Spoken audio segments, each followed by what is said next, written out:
जो काशिफ साहब हैं। काशिफ साहब, ज़ाहिर है आप पाकिस्तान बिज़नेस फोरम को रिप्रेजेंट कर रहे हैं। एक तो एक्सपेक्ट क्या कर रहे हैं जो बजट है आज जो पेश होना है उससे, और दूसरा ये जो रवां माली साल है इसमें बिज़नेस सपोर्ट के लिए हुकूमती पॉलिसीज़ किस हद तक कारगर रही हैं? बिस्मिल्लाहिर्रहमानिर्रहीम। थैंक यू वेरी मच, आपने मुझे दावत दी आज। मेरा ताल्लुक जो है वो जिस सेक्टर से है वो एक्सपोर्ट का सेक्टर है। जो पाकिस्तान की एक बैकबोन समझी जाती है और बल्कि किरदार अहम जो अदा करती है इकोनॉमी के अंदर, वो हमारा ही सेक्टर है, टेक्सटाइल का सेक्टर। अभी आप मुझसे पूछ रहे हैं कि आने वाला जो बजट होगा वो क्या होगा, लेकिन मैं एक दिन पहले से स्टार्ट करूंगा कि कल वजीर खजाना साहब ने इक्तसादी बजट जो है वो इक्तसादी सर्वे जो है वो जारी किया है कि हमने क्या पाया, क्या खोया, कहाँ पे खड़े। तो मुझे बड़ी डिसअपॉइंटमेंट हुई कि आपने जो नारा लगाया था कि $60 बिलियन की जो एक्सपोर्ट है वो हम टारगेट अचीव करेंगे आइंदा आने वाले 2 सालों तक। अब मुझे एक बात बताएं कि इस टाइम पे पाकिस्तान की जो एक्सपोर्ट है $27.9 बिलियन है। आपका टारगेट इस साल का जो था वो $32 बिलियन का टारगेट था। आप तो ऑलरेडी माइनस में है, और ये वो सेक्टर है जो आपका चलता हुआ सेक्टर था, जो कि ना कोई डेफिसिट में था, ना कोई खसारे में था, ना कोई नुकसान पहुंचा रहा था। ये सेक्टर आपसे सिर्फ मांग रहा था कि आपने एक अच्छी पॉलिसीज देनी है, और वो पॉलिसीज में क्या थी? आज वही पॉलिसीज हैं, खुदारा हम वही रो पीट रहे हैं आज भी कि ये वही पॉलिसीज हैं जो पिछले 10 साल से हम मांग रहे हैं कि जी बिजली सस्ती कर दो। बिजली सस्ती हम नहीं मांग रहे कि हमें सस्ती, अल्लाह वास्ते सस्ती नहीं कर दो। आप जो खित्ते के अंदर इस टाइम पे बांग्लादेश, इंडिया, वियतनाम और उसके बाद चाइना बैठा है, हम ये कहते हैं हमें लेवल प्लेइंग फील्ड दे दो, वो वाली बिजली के रेट कर दो जो हमारे खित्ते में है, ताकि हम लेवल प्लेइंग फील्ड लेके पूरी इंटरनेशनल मार्केट में अपना कंपटीशन कर सकें। हमें आज दिन तक नहीं मिला। हमने गैस के ऊपर मांगा, गैस नहीं मिली। उसके बाद हमने जो मुआशी अशारी आपके जितनी भी एक्सपोर्ट है एवरी मंथ की, वो जब डाउनफॉल जारी होती है, हमारा लिक्विडिटी क्रंच का सामना करना पड़ता है। हमारे जितने भी रिफंड्स हैं वो गवर्नमेंट के पास फंसे होते हैं। आपको पता है कि अभी बजट आने वाला है, IMF को आपने बहुत अच्छे नंबर्स दिखाने हैं कि जी हमने तो बड़ा अच्छा परफॉर्म किया है, हमने तो बड़ी कलेक्शन की है। वो कलेक्शन में एक बुनियादी आंसर ये है कि आपने जितने एक्सपोर्टर्स के रिफंड थे वो आपने रोक लिए हैं, आपने उसको होल्ड कर लिया है, ताकि आप IMF को एक अच्छे नंबर दिखा सके कि आपके पास खजाने में इतने पैसे पड़े हुए, जबकि उस खजाने में एक मेजर शेयर जो है वो आपके एक्सपोर्टर्स का रिफंड भी शामिल है। एहसन इकबाल साहब मोतिद बार ये कहते हैं, एहसन इकबाल साहब मोतिद बार ये कहते हैं। जी जी आकाश साहब, आपकी आवाज आ रही है जी। एहसन इकबाल साहब मोतिद बार ये कहते हैं कि जी $60 बिलियन की जो है वो हमने एक्सपोर्ट करनी है और ये टारगेट हमने अचीव करना है।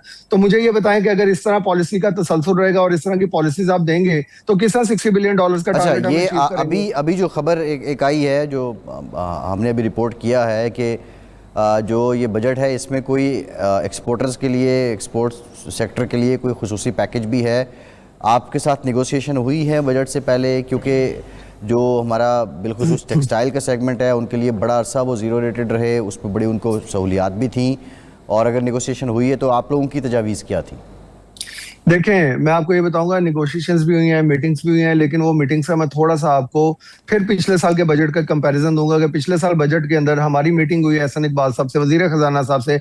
एक हमारे ऊपर एक्सपोर्ट EFS की स्कीम थी, एक्सपोर्ट फैसिलिटेशन स्कीम, जिसके अंदर हमने कोई भी रॉ मटेरियल बाहर से अपने मुल्क में मंगवाते थे तो उसके ऊपर हमें GST जो सेल टैक्स 18% के वो हमें नहीं देना पड़ता था, क्योंकि हमने री एक्सपोर्ट करना होता था। तो पिछले साल की जो तकरीर थी बजट की, अगर आप उसमें देखेंगे तो EFS का जिक्र भी नहीं था, लेकिन वजीर खजाना साहब ने बजट तकरीर के अंदर जाते जाते एंड पे एक कह दीजिए कि आपको 18% वो भी लगाया जाएगा। और आपको पता है कि कल जो सर्वे जारी किया गया उसके अंदर आपका एग्रीकल्चर सेक्टर बुरी तरह मुतासिर है। आपके जो टारगेट से फसलों के जो आपने पैदावार लेनी थी वो अचीव नहीं हुई। उसमें सबसे बड़ा जो है वो कॉटन है, और कॉटन हमारे टेक्सटाइल का रॉ मटेरियल है। अब कॉटन की आपकी बेस जो है, एक्सपेक्टेड बेस, वो अचीव नहीं हुई। आइंदा आने वाले जो एक्सपेक्ट किया जा रहा है, आपका किसान जो है वो फसल बीज ही नहीं रहा, तो आपकी कॉटन कैसे पूरी होगी? दैट्स मीन कि आपका एग्रीकल्चर सेक्टर जो है वो मुसलसल डाउनफॉल है, और वो आगे भी डाउनफॉल रहेगा। उसके बाद EFS आपको स्कीम ये दी गई थी कि आपने रॉ मटेरियल मंगवाना है, फॉर एग्जांपल कॉटन या कॉटन यार्न मंगवाना है, तो जब जितने हमारे मुल्क के बड़े करते धरता है जो ईवान बाला में बैठे हुए हैं, समहाउ उन्होंने गवर्नमेंट के साथ ले दे करके जैसे भी निगोशिएट करके उन्होंने वो स्कीम के ऊपर 18% GST लगा दी। और ये मैं कहता हूं कि वैल्यू एडिड टेक्सटाइल की कमर के अंदर छुरा घोंपा गया था लास्ट ईयर। क्या इस साल आपकी फसल पूरी नहीं होगी तो आप दोबारा इंपोर्ट करेंगे या दोबारा यू टर्न लेंगे या दोबारा आप ये 18% जो जीएसटी लगाया गया इसको खत्म करेंगे? कुछ ना कुछ तो करना पड़ेगा क्योंकि आपकी होम इंडस्ट्री की नीड ही पूरी नहीं होगी। तो ये निगोशिएशन जब हम गवर्नमेंट के साथ टेबल पे बैठते हैं, हमारे मुतालबात क्या है कि हमारा जो फिक्स टैक्स रिजीम है उसको खत्म किया जाए, नॉर्मल लेके आ जाए। ईएफएस की जो बहाली है वो जो ओरिजिनल हालत में हमारी स्कीम थी उसको बहाल किया जाए। हमारे जो टैक्स रिफंड्स है गवर्नमेंट की तरफ, जो डीएलटीएल आपने इंसेंटिव स्कीम दी हुई थी कि अगर कोई एक एक्सपोर्टर अगर परफॉर्म करता है, लेट्स से कि मैंने अगर $100 मिलियन की एक्सपोर्ट की है लास्ट ईयर और इस साल अगर मैं 10% उसमें इंक्रीज करूंगा तो गवर्नमेंट हमें 2 से 3% का उसके ऊपर इंसेंटिव देती थी। तो क्या ये आम बंदे को समझने की जरूरत है? क्या ये गलत इंसेंटिव था कि अगर कोई क्लास में अच्छा बच्चा परफॉर्म करता है, टॉप पोजीशन लेता है और अगर आप उसको इनाम दे देते हो तो मेरा नहीं ख्याल ये गलत है, क्योंकि वो आपको डॉलर्स कमा के दे रहा है टेक्सटाइल एक्सपोर्टर जो है। तो अगर ये स्कीम खत्म कर दी गई थी तो क्या ये गवर्नमेंट को नुकसान हो रहा था? इस टाइम पे आपके जितने भी एक्सपोर्टर हैं, हमारा टेक्सटाइल सेक्टर है 50 से 60% कैपेसिटी के ऊपर चल रहा है। सोलराइजेशन की जो पॉलिसी है, हमसे सोलर के ऊपर इन्वेस्ट करा दिया गया, हमने सोलराइजेशन कर दी और अब हर गुजरते हुए महीने के साथ गवर्नमेंट ये चाह रही होती है कि कोई इस तरह की स्कीम आए जिससे ये रेवेन्यू इकट्ठा कर सके। क्या अभी आपकी सोलर की प्लेट्स महंगी नहीं हुई?